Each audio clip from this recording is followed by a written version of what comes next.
Então vamos a esses heterônimos, né? Vou fazer uma listinha dos 3 principais aqui, a gente vai falar um pouquinho e ler um poema de cada um deles. O primeiro deles é o Ricardo Reis, né? Recebeu, segundo a sua biografia, recebeu uma educação clássica e se formou em medicina. Era considerado um defensor da monarquia, dono de uma linguagem culta estilo neoclássico. Alguns temas presentes em sua obra são mitologia, morte e vida. Possuía grande interesse pela cultura latina e helenista. A obra Odes de Ricardo Reis foi publicada póstumamente em 1946. Ricardo Reis, portanto, encarna o poeta estudioso, erudito, aquele que tem vasta formação cultural, clássica e que, de alguma forma, transmite isso aí no seu trabalho.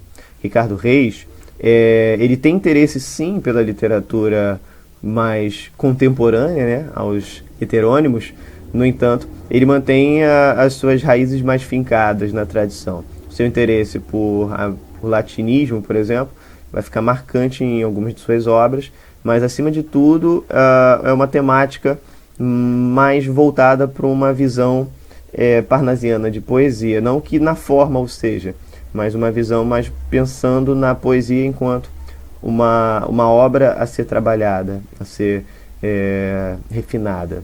Podemos ver isso nesse poema Anjos ou Deuses. Anjos ou deuses sempre nós tivemos, a visão perturbada de que acima de nos e compelindo-nos agem outras presenças. Como acima dos gados que há nos campos, o nosso esforço que eles não compreendem, os coage e obriga e eles não nos percebem.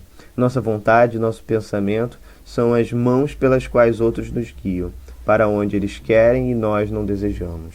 Outro heterônimo é o inquieto Álvaro de Campos. Álvaro de Campos foi um engenheiro português que recebeu educação inglesa. Sua obra, repleta de pessimismo e intimismo, possui forte influência do simbolismo, decadentismo e futurismo. As poesias de Álvaro de Campos foram publicadas póstumamente em 1944. Na verdade, o livro Poesias de Álvaro de Campos foi publicado póstumamente em 1944.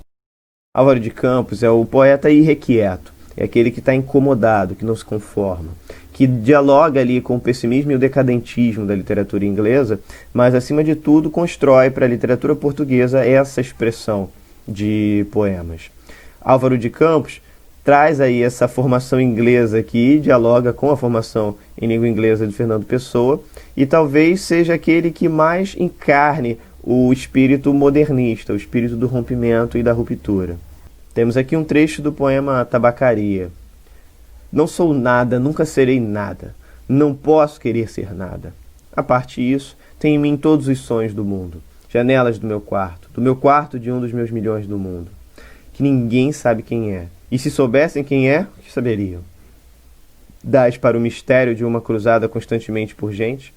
Para uma rua inacessível a todos os pensamentos? Real, impossivelmente real. Certa, desconhecidamente certa, com o mistério das coisas por baixo das pedras e dos seres, com a morte a pôr umidade nas paredes, e cabelos brancos nos homens, como o destino a conduzir a carroça de tudo pela estrada do nada.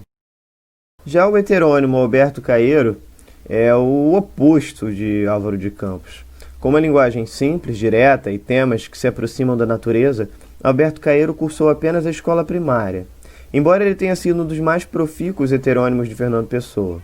Foi um anti-intelectualista, anti-metafísico, rejeitando, dessa forma, temas filosóficos, místicos e subjetivos.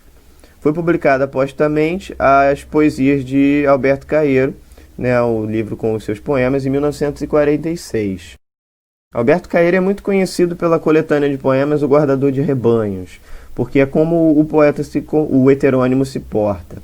Como aquele pastor que vive nos campos e que vive apenas a contemplar as belezas, a admirar as criações de Deus, a tratar das coisas simples e que realmente importam da vida.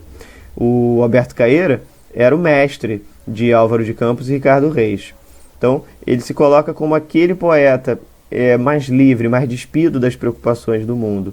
Logo assim, tanto assim que ele acaba sendo o mentor, né? Aquele que abre os olhos dos seus discípulos. Vamos olhar aqui um poema do Alberto Caeiro. Passa uma borboleta.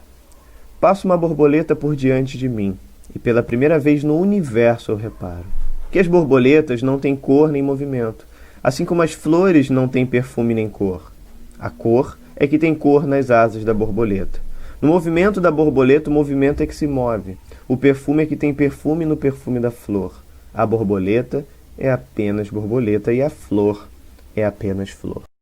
A simplicidade, portanto, é a grande marca de Alberto Caeiro. Esse heterônimo aí que se coloca como o contemplador da natureza.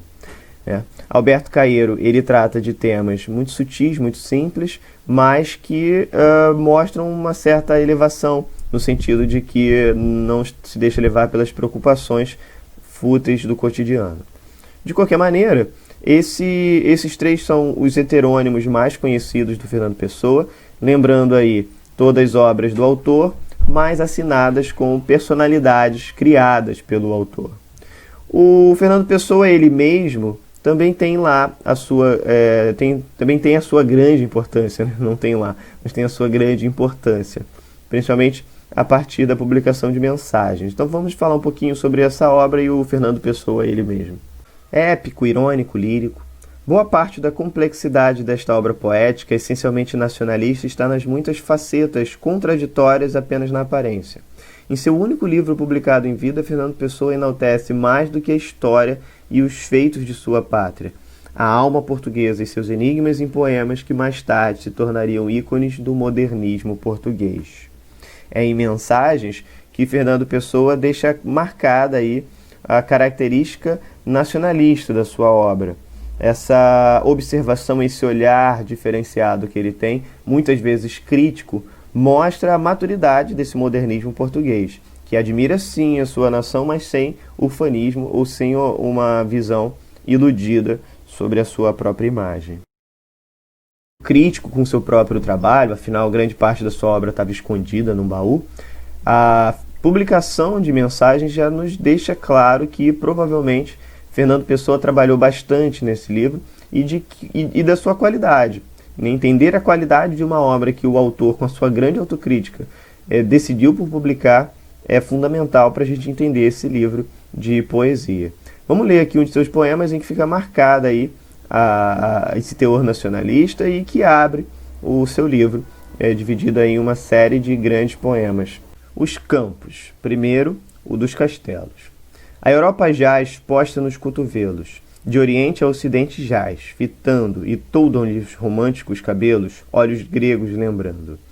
O cotovelo esquerdo é recuado, o direito em ângulo disposto. Aquele diz Itália, onde é pousado, e este diz Inglaterra, onde é afastado.